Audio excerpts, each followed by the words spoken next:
The Army Bratz. What is an Army brat? I mean, where do they come from? Why are they here? Hold on, The Army Brat. What is the purpose of an Army brat in life? I get that question a lot because I grew up in the military. I grew up as an Army brat. Is an Army brat spoiled? Is he not? Or is she not? What is the difference between an Army brat and just a regular civilian? Well, today, we're going to find out the true meaning of the Army brat.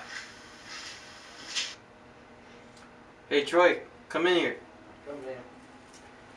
Hey, What's up? what does it mean to be an Army brat? What do you think it means? Clue? Oh man, we're gonna have to do some research then, like, in order to get this stuff done. So how about you and Michael just go all around campus and just interview a bunch of people? What do you think, Daniel?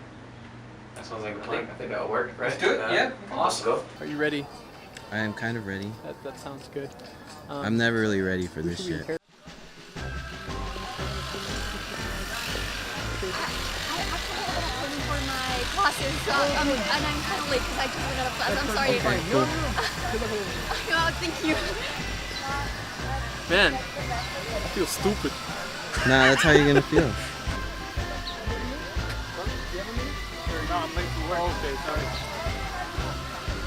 Damn. The headphone strategy isn't working, Dan. No, You it's lied not to me. working. I did lie, I guess. Well, I've tried to reel in 2 people. Do you want to try to reel in somebody? Yeah, I'll give it a shot.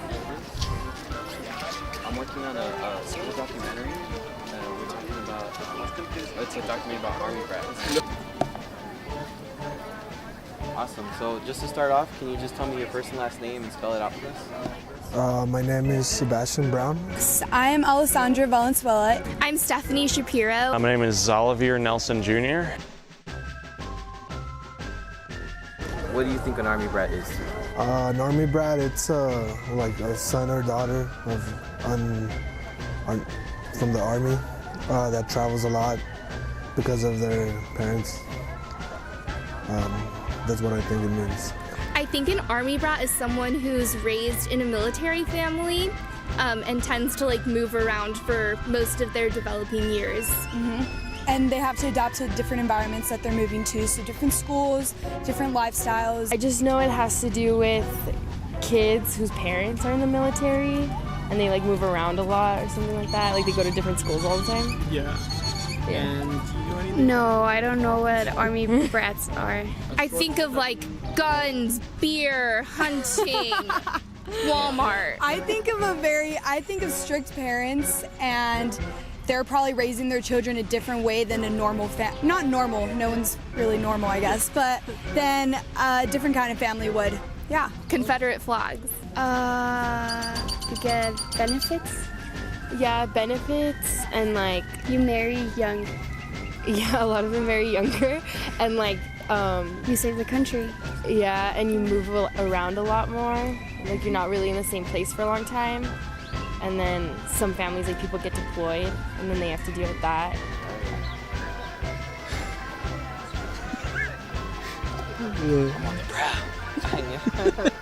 On the prowl. The exploits of Daniel. Just to have that different perspective of other people and what they think, we show that in the documentary. Would that be cool? Sure. All right, cool, man. Let's go. An Army brat is me. I'm an Army brat, and it means sacrificing in different ways to enable servicemen to sacrifice themselves. True. There we go. Now we know what we look like. Okay. So how do you feel the interviews went? So far, I think they've went better than expected. Honestly, I wasn't thinking to get very many people that even knew what an Army brat was. I'm surprised we even got the Army brat. And then we got an actual Army brat. And then I like how he kind of kept it a secret and then revealed it in the interview. Oh, that was cool. So I was like, oh shit, we got an Army brat. And then he had a lot of good perspective and stuff like that. He gave us good answers. I think we can call this a successful mission. And, it seems pretty successful. Now we're general opinions. Step 2 is we have to go and meet up with Troy on Wednesday for day in the life. Yeah. #4 Wednesday. in the morning. Oh man.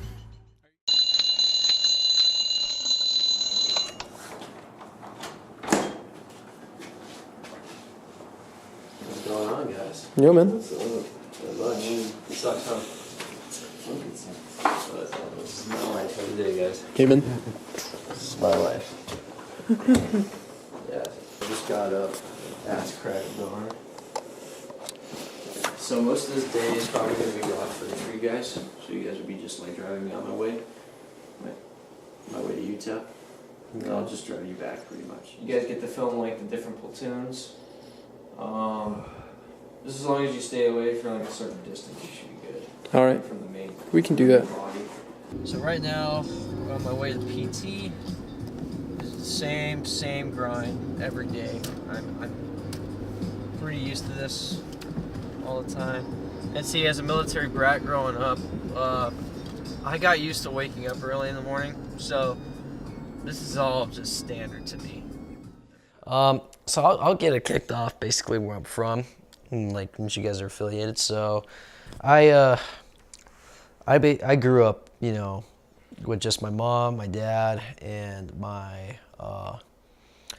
brother Marshall, and I mean things are pretty smooth. I mean, for the most part.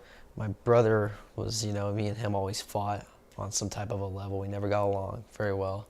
My mom, biggest supporter ever. She was always, you know, like, you know, for me, and every time, you know, supported me 100% of the way. My dad did the same. You know, he was a little bit more strict since he was the military, you know, guy. He was a warrant officer when I was growing up. First things first. I wish I could go wider on this. Here we go. I don't think anyone is here yet. Oh, our major is. Yeah, because we're kind of early right now. Hey, sir, how you doing?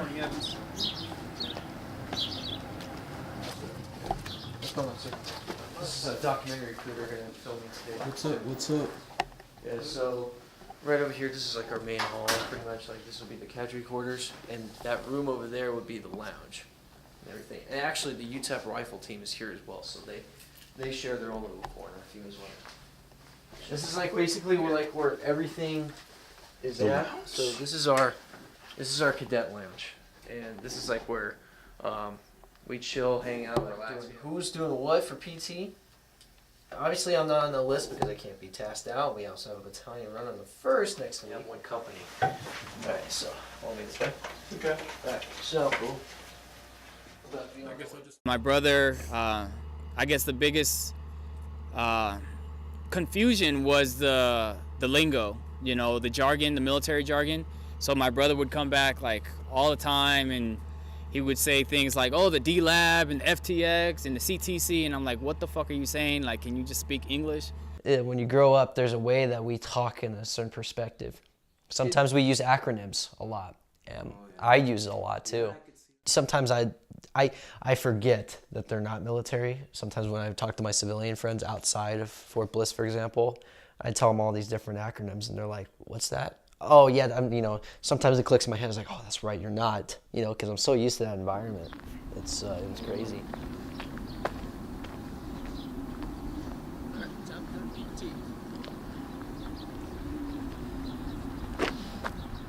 Hey. When I grew up as a military brat, my parents, they always made me do some type of recreational activity, like going to football practice for the, you know, the local sports team, or doing some type of a fundraiser or whatnot. I used to do this a lot. I mean, this is what it kind of reminds me of. So that. Well, that was cool. Evans, a couple things I need from you. Evans, you're fucking famous. First command topics, and then what you're tracking on your site for PT attendance and class attendance. So there's your reminder. Need that this week.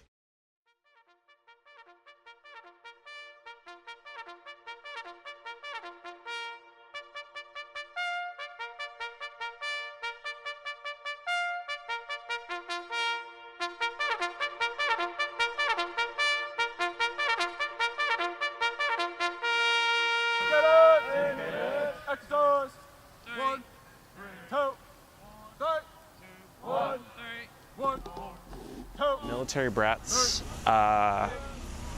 there's a lot of different definitions you can choose there. There's people who they're family is in the military for a short period of time, or maybe they have one parent or both parents who are in the military. Essentially, that when you look at military brats, you're looking at this wide spectrum of people within that as well. So for people who are wondering how to deal with the military brats in their life, I just recommend treating them like normal people and to not generalize traits. No push up. Oh. 1, 2, 3, 6. 1, 2, 3, 7. 1. Huh? What's up? Oh, you guys playing your dirt. The bane of my existence. We're going in the dark. Alright.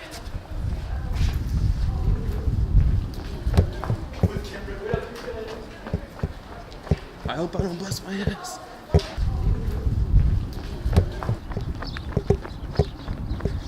Oh God, you guys are...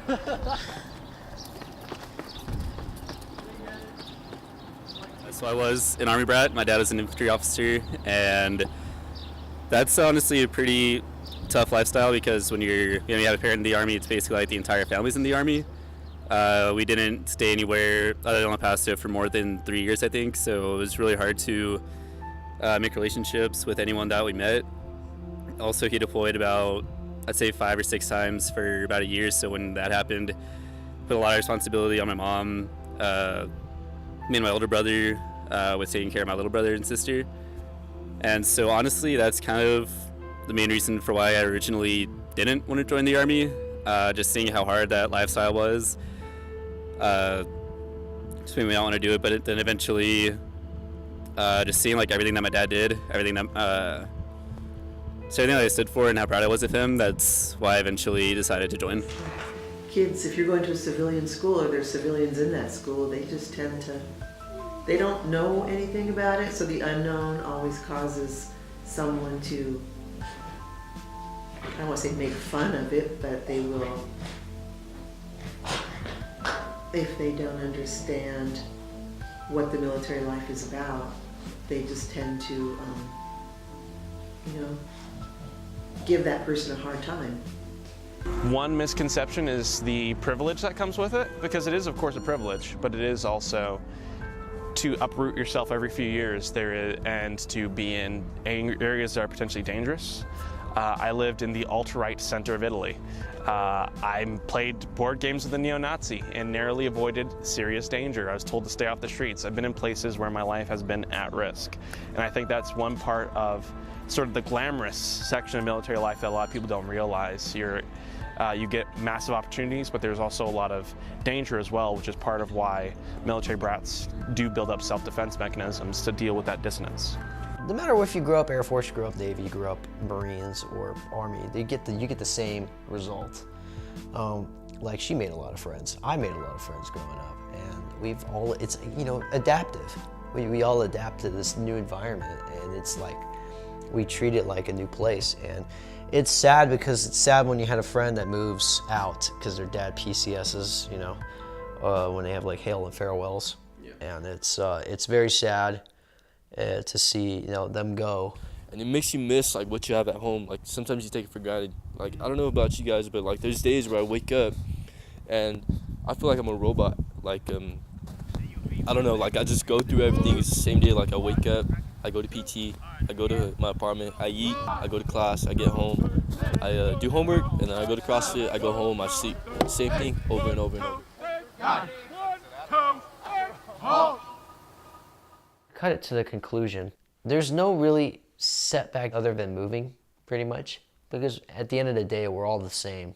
We're all like, each of us have different perspective, regardless of where we come from. I mean, there's families that have different cultures in the Army, and they've got different routines, and they still stick with their traditional ones rather than military routines. I remember being teased about the fact that I lived in a house and not a home. And they would say things like that, but I tried not to let it bother me because we loved being military, and the life that we had and the friends that we had on base were worth everything, so. I really do believe the military offers a different way to discover things about yourself, and it does open up a lot of opportunities for self-discovery because just in a different context, because it is very fast-paced, and usually the way you discover things about yourself is whenever you're, put in the fire and you come through it, and you figure out how you deal with things, and just the different stresses that we have to put up with. There's definitely benefits too. Traveling, getting to know other people around the world, having a lot of opportunities to reinvent yourself as opposed to being stuck in a box from an early age because like you peed your pants in 2nd grade or something is a massive benefit that not a lot of people get. And it's an opportunity.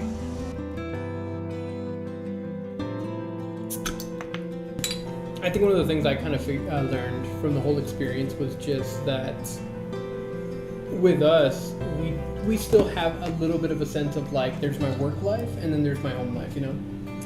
And I think that's one of the things that kind of tripped me up the most about and wanting to know more about it is just, this is not just a work life, Like I think you can agree, Troy. It's not just you go home and you're still involved. You're still like, talking the lingo. I remember when they were telling us in the interviews, like they would talk to their wives or they talk to their kids. It's like a way of life. I was interested in just learning the difference, and to me, what I learned is they're kind of similar to us, but similar to us as in civilians. But they just have like that discipline instilled in their life, and like I had to get that discipline instilled into me through like years of like going through life and shit. Like they have it instilled in them from the very beginning, Documentary's over. We might have learned something. All right.